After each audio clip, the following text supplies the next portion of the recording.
গছজোপা তলত বহিছিলোঁ, সেই গছজোপা তলত আকৌ বহিব বহিছোঁ বোলা। আৰে গছজোপা ক'লৈ গ'ল? ইয়াতেতো আছিলে, কোনোবাই কাটিলে নে? আপোনালোকে চাগে বিচাৰি আছে, আমি গছজোপা বিচাৰি আছোঁ। আমি গছজোপা কাটিলোঁ। আপোনালোকে নাজানে গছজোপাৰ ফলত আমাৰ কি কি অপকাৰ হয়? উপকাৰটো নহয়, কিন্তু অপকাৰে বেছি হয়।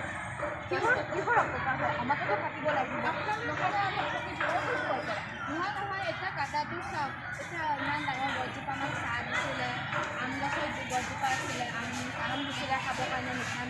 এতিয়া চাওক বন্ধ দিলে আমাৰ গছজোপা চবে ইমান ফল খাব পাৰিছিলে, চাহ পাইছিলে, কিন্তু ফল খালেতো অকল পেট নভৰে, গছ গছনিওতো কাটিব লাগিবই। আমাৰ গছ গছনি যদি এনেকৈ দিনে কাটি দিয়ে, তেনেহ'লে আমাৰ অক্সিজেনৰ বৃদ্ধি কম হৈ যাবগৈ।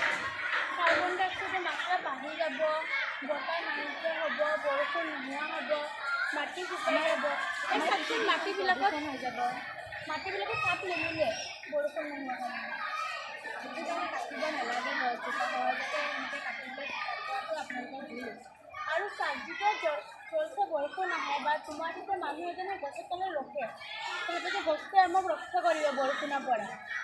কিন্তু আপোনালোকে গছ তলতে উঠি পোৱা নাই। আপোনালোকে ঠিকেই কৈছে, আমি গছজোপা কাটি ভুল কৰিছোঁ। আৰু সকলোকে ক'ব বিচাৰিছোঁ যে গছ কাটিব নালাগে, গছ কটা বন্ধ কৰক আৰু পৰিৱেশ সংৰক্ষণ কৰক। গছ কটা বন্ধ কৰক, পৰিৱেশ সংৰক্ষণ কৰক।